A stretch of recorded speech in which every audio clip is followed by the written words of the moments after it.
Hi കൂട്ടുകാരെ, മിനീസ് കിച്ചണിലേക്ക് എല്ലാവർക്കും സ്വാഗതം കേട്ടോ.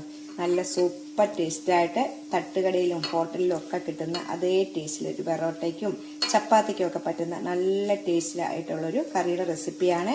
അപ്പം വീഡിയോയിലേക്ക് പോകുന്നതിന് മുമ്പ് വീഡിയോ കണ്ട് ഇഷ്ടപ്പെടുവാണ് ലൈക്ക് ചെയ്ത് ഷെയർ ചെയ്ത് കമൻറ്റ് ചെയ്ത് സബ്സ്ക്രൈബ് മറക്കില്ല. നമുക്ക് വീഡിയോയിലേക്ക് പോകാം. ചപ്പാത്തിക്കും പെറോട്ടയ്ക്കും ഒക്കെ പറ്റുന്ന നമ്മുടെ തട്ടുകടയിലും ഹോട്ടലിലൊക്കെ കിട്ടുന്ന ഒരു നല്ലൊരു റെസിപ്പിയാണ് ഉണ്ടാക്കാൻ പോകുന്നത് കേട്ടോ. നല്ലൊരു കറിയുടെ റെസിപ്പിയാണ്. അപ്പം എന്ത് ചെയ്യണ്ടേ, അതിലേക്ക് ഞാൻ ചിന്തിച്ച് വെച്ചിട്ടുണ്ട്. അതിലേക്ക് വെളിച്ചെണ്ണ തന്നെ ഒഴിക്കണം കേട്ടോ. നമുക്ക് നല്ല കൊഴുപ്പോടുകൂടി ചാറോടുകൂടി കിട്ടത്തില്ലേ നമ്മുടെ തട്ടുകടയിൽ നിന്നൊക്കെ പൊറോട്ടയ്ക്ക്. അപ്പോൾ അതാണ് നമ്മൾ ഉണ്ടാക്കുന്നത് കേട്ടോ. അപ്പോൾ എന്തേ വെളിച്ചെണ്ണ ഒഴിച്ചിട്ടുണ്ട്. വെളിച്ചെണ്ണ ചൂടായി വരുമ്പോൾ അതിലേക്ക് 3 ഏലയ്ക്ക, 1 കറുവപ്പട്ട, 3 ഗ്രാമ്പു ഇത്രയൊന്നും ഇടണം കേട്ടോ.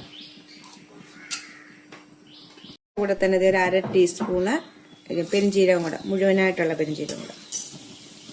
പെരിഞ്ചീരകം ഇല്ലെങ്കിൽ പൊടി നമ്മൾ അരപ്പ് ചേർക്കുമ്പോൾ അതിൻ്റെ കൂടെ ചേർക്കാം കേട്ടോ. അപ്പം ഇത് നല്ലോണം ഒന്ന് മൂത്ത് വരട്ടെ. മസാല ഒന്ന് വറുത്ത് കഴിയുമ്പോൾ അതിലേക്ക് 1/2 ടീസ്പൂണ് ഇഞ്ചി വെളുത്തുള്ളി പേസ്റ്റാണ് ഇടുന്നത്. അല്ലെങ്കിൽ ഇഞ്ചി വെളുത്തുള്ളി ഒന്ന് ചതച്ചിടണം.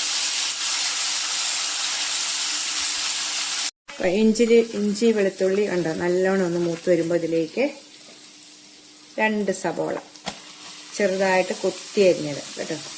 എന്നാലാണ് പെട്ടെന്ന് നമുക്ക് മൂത്ത് കിട്ടത്തുള്ളൂ. നല്ല കറിക്ക് കൊഴുപ്പും കിട്ടുന്ന സബോള ഇതുപോലെ കൊത്തി അരിഞ്ഞെടുക്കണം. അപ്പം ഇതൊന്ന് നല്ലോണം ഒന്ന് വഴറ്റിയെടുക്കണം.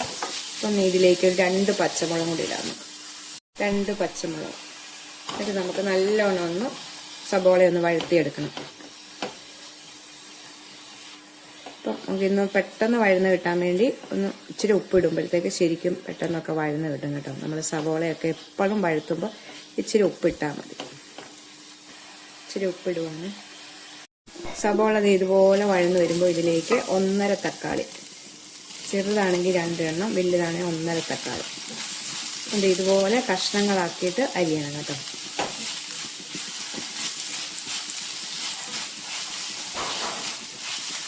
അപ്പം നമുക്ക് ഇതൊന്നുകൂടെ ഒന്ന് വഴറ്റിയെടുക്കാവേ.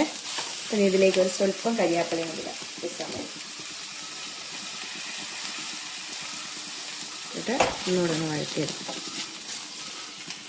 ഇപ്പം നമ്മുടെ തക്കാളി അങ്ങനെ ഒത്തിരി അങ്ങ് വെന്ത് കുഴഞ്ഞൊന്നും പോകണ്ട കേട്ടോ. അത് ഇത്രയും വഴഞ്ഞാൽ മതി. നമുക്കിനി ഇപ്പം മസാലയൊക്കെ ഇടാം. ഇതിലേക്ക് ഒരു ടേബിൾ സ്പൂണ് മുളക് പൊടിയാണ് ചേർക്കുന്നത്. ഇതുപോലെ പൊടി, അതുപോലെ തന്നെ 1 സ്പൂൺ, ഒരു 1/4 ടീസ്പൂണ് മഞ്ഞൾപ്പൊടി കണ്ടോ. ഇതുപോലെ 1/4 ടീസ്പൂണ് ഗരം മസാലപ്പൊടി ഇടണം. ഇനി നമുക്ക് ഇതിലേക്ക് ഒരു 1/2 ടീസ്പൂണ് ചിക്കൻ മസാലയും കൂടി ചേർക്കാം ഇതിലേക്ക്. അപ്പോഴാണ് നമ്മുടെ തട്ടുകടയിൽ നിന്നൊക്കെ കിട്ടുന്ന നല്ല കൊഴുത്ത ചാറോടുകൂടിയുള്ള പൊറോട്ടയൊക്കെ മേടിക്കുമ്പോൾ കിട്ടത്തില്ലേ, അതേ രീതി. കണ്ടാൽ ചിക്കനൊന്നുമില്ല, പക്ഷെ അതേ ടേസ്റ്റ് ആയിരിക്കും കേട്ടോ. നമുക്ക് ചിക്കൻ മസാലയും ഇതുപോലെ ചിക്കൻ മസാല നമുക്ക് നല്ലോണം ഈ പൊടിയുടെ പച്ചമണം എല്ലാം പോകുന്നിടം വരെ ഒന്ന് ഇളക്കി കൊടുക്കാവേ. മസാലയെല്ലാം നല്ല ഈ പച്ചമണം എല്ലാം പോയി. ഇപ്പം നമുക്ക് ഇതിലേക്ക് 1.5 കപ്പ് വെള്ളമാണ് ഒഴിക്കുന്നത്. വെള്ളം ഒഴിക്കുക. ഇനി ഇതിനകത്തോട്ട് നമ്മൾ ആദ്യമേ ഇച്ചിരി ഉപ്പ് ഇട്ടിട്ടുള്ളൂ. സബോള വഴറ്റാൻ നേരം ആവശ്യത്തിനുള്ള ഉപ്പ് കൂടെ ബാക്കിയും കൂടെ ചേർക്കുക. ഇത് വെള്ളം ഒഴിച്ച ശേഷം നല്ലോണം വെട്ടി തിളയ്ക്കണം കേട്ടോ. നല്ലോണം ഒന്ന് തിളച്ച് വരട്ടെ ഈ കറി. ഈ കറി തിളയ്ക്കുന്ന സമയം കണ്ടത് ഒരു 1/4 കപ്പും ഇച്ചിരിയും കൂടെ ഉണ്ട് തേങ്ങായും. ഇതിലേക്ക് ഒരു 7-8 കശുവണ്ടിയും കൂടെ നമുക്ക് ചേർത്ത് ഒന്ന് അരച്ചുകൊണ്ട് വരാം. കണ്ടോ, ഇച്ചിരി വെള്ളം കൂടെ ഒഴിച്ചിട്ട് നല്ല ഫൈൻ പേസ്റ്റായിട്ടൊന്ന് അരച്ചുകൊണ്ട് വരാം. അപ്പം നമ്മുടെ കറി കണ്ടോ തിളച്ചിട്ടുണ്ട്. നല്ലോണം വെട്ടി തിളയ്ക്കണം. ഈ സമയം നമ്മൾ അരച്ചുകൊണ്ട് വന്നിരിക്കുന്ന തേങ്ങായും കശുവണ്ടിയും കൂടി ഇതിലേക്ക് ചേർക്കാം. എന്നിട്ട് നമുക്ക് ഈ ജാറിലേക്ക് സ്വല്പം വെള്ളം കൂടെ ഒഴിച്ചിട്ട് ഇതിലേക്ക് ഒഴിക്കാം. വെള്ളം കൂടെ ചേർത്തിട്ട്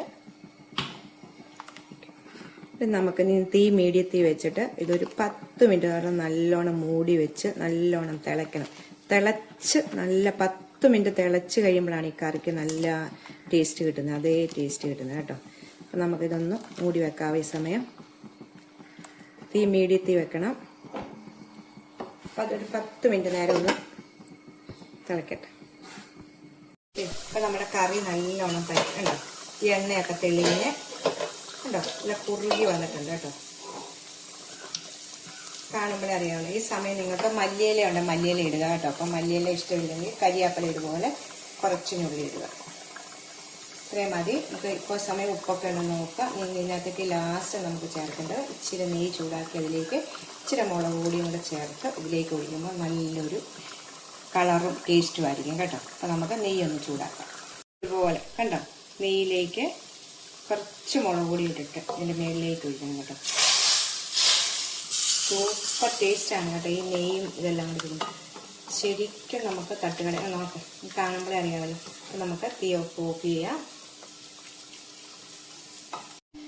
ഉണ്ടോ, നിങ്ങൾ കറി കാണുമ്പോഴേ അറിയാമല്ലോ. നല്ല നമുക്ക് പെട്ടെന്ന് നമുക്കൊരു കറിയൊക്കെ ഉണ്ടാകും കേട്ടോ. ഇത് നല്ല നമുക്ക് തട്ടുകട നമ്മൾ വെറോട്ടയൊക്കെ മേടിക്കുമ്പോൾ നമുക്ക് കൂടിനകത്തൊക്കെ തരുന്ന സൈസ് ടേസ്റ്റായ നമ്മുടെ ചിക്കൻ ഇല്ലെങ്കിലും ചിക്കനും ചിക്കൻ്റെ ടേസ്റ്റും ഇത് ബീഫിൻ്റെ മസാല ഇടുവാണെങ്കിൽ ബീഫ് കറിയും ഒരു കറിയാണ് കേട്ടോ. വെറോട്ടയ്ക്കും ചപ്പാത്തിക്കും ദോശയ്ക്കും ഒക്കെ ഉപയോഗിക്കാം.